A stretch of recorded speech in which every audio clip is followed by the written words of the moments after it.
जन्म लेना पड़ता है, उनका जन्म उस तरह परिस्थिति में होता है जो अपनी मनोभावनाओं को वो प्रकट नहीं कर सकते हैं। और प्रकट नहीं करने पर हम आप देख के हमको आपको जितनी पीड़ा होती है, सच मानिए तो उससे कहीं ज़्यादा उनको कष्ट होता है, क्योंकि वो खुश हैं, नाराज हैं, दुख में हैं, सुख में हैं, उनको भूख लगी है, वो कुछ भी प्रकट नहीं कर सकते, कुछ भी व्यक्त नहीं कर सकते। और ऐसे में जो अभिभावक हैं उनको भी बहुत ज़्यादा उतावलापन नहीं दिखलाना चाहिए, क्योंकि उनके सामने जो बच्चे हैं उनके सामने में उस बच्चे में इतनी गंभीर समस्या है जो अपने जीवन के प्रति वो खुद जो है सो जागरूक नहीं है। ना वो स्नायु के स्तर पर अपने को मोड़ सकते हैं, ना अपनी भावनाओं को प्रकट कर सकते हैं, न शारीरिक रूप से वो इतने सक्षम होते हैं कि वो बतला सके कि कहाँ वो किस वेदना से या किस सुखी स्थिति में अपने को वो जैसे देख पा रहे हैं। तो सबसे बड़ी भूमिका इसमें अभिभावकगणों की होती है कि वैसे बच्चों को जो इस विकलांगता के शिकार हैं, क्योंकि जिनका मानसिक स्तर पर बहुत ज़्यादा स्वस्थ नहीं रहते हैं, वैसे बच्चों में इस तरह की बात होती है, तो उनकी स्थितियों को जानना होगा। अभिभावक लोगों को इस विषय में ज़्यादा जागरूक रखना पड़ेगा, अपने बच्चों का साथ देना होगा। और वैसे में अभिभावक जो सीखेंगे वो अपने बच्चों को बतलाएंगे।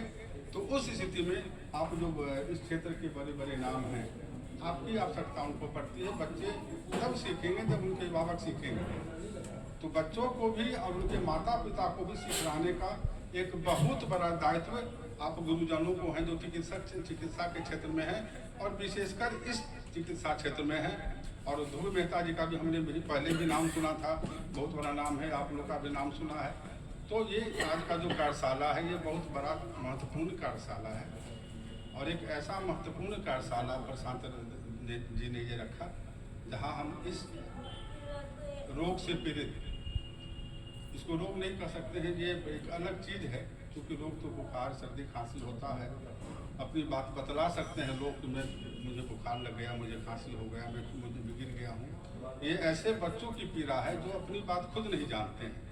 तो ये बहुत महत्वपूर्ण कार्यशाला है और इस विषय में अभिभावक को जागरूक होना होगा, बच्चों को ज़्यादा से ज़्यादा आप लोगों के समक्ष लाना होगा ताकि उनके जो ये परेशानी है ज़्यादा से ज़्यादा उसको ख़त्म किया जा सके और समाज का जो जनजीवन का माध्यम है उनसे उनको जोड़ा जा सके।